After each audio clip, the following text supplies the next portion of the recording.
Bonjour et bienvenue à toutes et à tous. Coronavirus, 5745 nouveaux cas d'infection et 3977 rémissions ont été enregistrés au Maroc ces dernières 24 heures.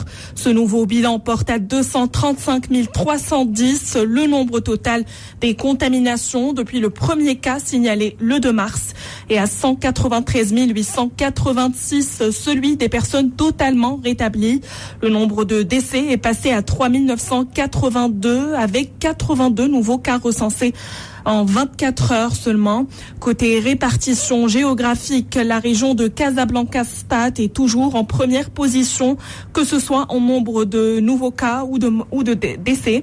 Le ministre de l'Intérieur qui s'exprimait hier devant la commission de l'Intérieur à la Chambre des représentants parle d'une situation très inquiétante.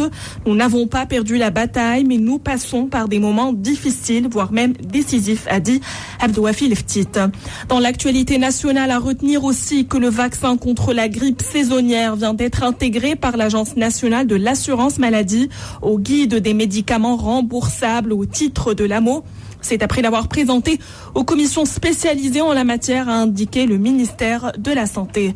À l'international, le candidat démocrate Joe Biden est aux portes de la Maison-Blanche après des victoires précieuses dans 2 États clés face à Donald Trump qui s'est engagé de son côté dans une véritable bataille judiciaire avec le Wisconsin et le Michigan en poche, 2e et 3e État repris à Trump avec l'Arizona. Joe Biden dispose désormais de 264 grands électeurs. S'il remportait le Nevada avec ses 6 grands électeurs, il atteindrait le nombre magique de 270 pour devenir le 46e président des États-Unis.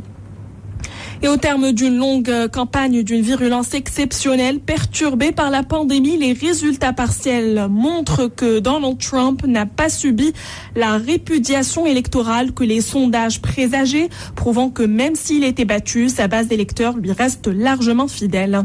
En Grande-Bretagne, un confinement général est de mise à partir d'aujourd'hui. Le Premier ministre britannique Boris Johnson a assuré qu'il prendra automatiquement fin le 2 décembre, tentant d'apaiser les inquiétudes sur l'impact économique de cette mesure destinée à enrayer la 2e vague de la pandémie. Entre-temps, la majeure partie du Portugal est déjà entrée dans un nouveau confinement, moins strict que celui du printemps, mais le gouvernement pourrait bientôt prendre des mesures plus draconiennes pour endiguer la pandémie. Et au Danemark, la première ministre danoise Mette Frederiksen et les 2 tiers de son gouvernement ont été contraints hier à l'isolement en raison du test positif du ministre de la Justice et de plusieurs parlementaires. Depuis, elle a été testée négative au virus.